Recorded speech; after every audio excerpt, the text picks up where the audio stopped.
The second characteristic that great originators always seem to have is an ability to understand themselves. And I think this is one of the things that limits people. I always wonder, you know, how many loans do you really want to do? And I hear from originators, they say, well, I want to earn X amount of dollars, or I want to do 8 or 10 or 12 or 3 or 5. But it's always more than generally they actually do. And it's because I think they want to do that, but for some reason they're unable to get there.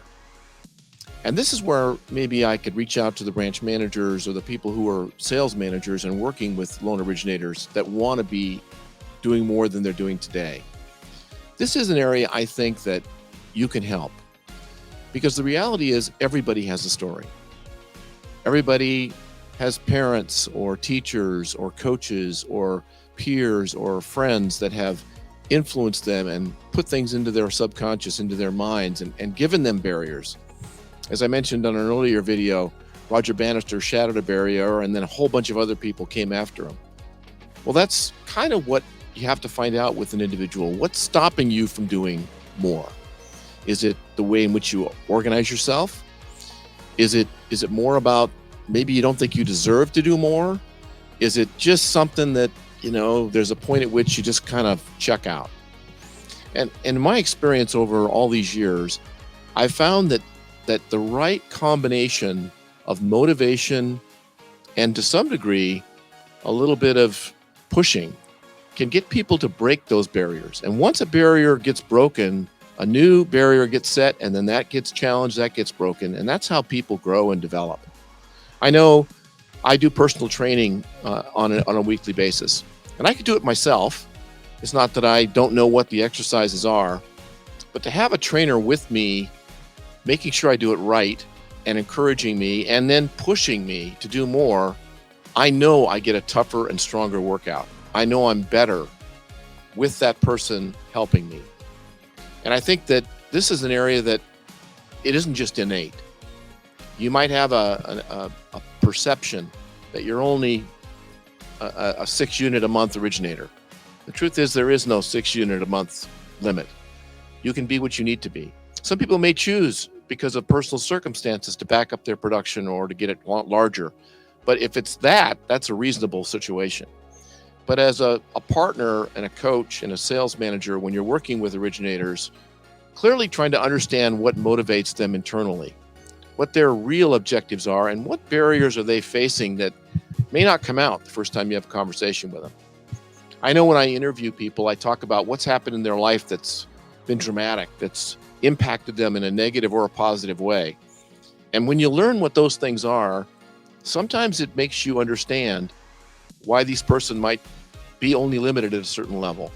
And there's some things you can do. There's encouragement you can give, books you can give, activities you can help to manage. And we'll talk about that in future areas. But this understand your story, by the way, is what makes great originators even better, because they accept it. They move through it. They create their own story. They're not precluded by some of the historical things that might be there. A story I might tell you that affected my personal life tremendously is I was a tennis player in college, and I was a pretty decent tennis player. And there was a big tournament you had to win to go to the Nationals, and as fate would have it, I showed up at the wrong court. Ended up defaulting my points for my team that year. Well, the reality was we weren't going to get a chance to go to the Nationals, so for the four or five, including myself, seniors on the team, that was a really tough pill to swallow. But we worked out anyway, just in the effect that our coach said, you know what, we might get a chance. We were the last year national defending champions. We might get a chance to go.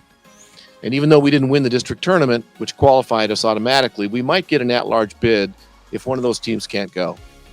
So I had to spend the next 2 months working out with my team as hard as we possibly could to prepare for a nationals we may never go to. I can tell you I was the first one to the court and I was the last one to leave, and nobody worked harder than me because nobody felt guiltier than me for being such a dummy, going to the wrong place and disappointing my team. But as fate would have it, one team, believe it or not, couldn't go to the Nationals that year, and we were given the automatic bid. And we went back and won the Nationals by 1 point that year.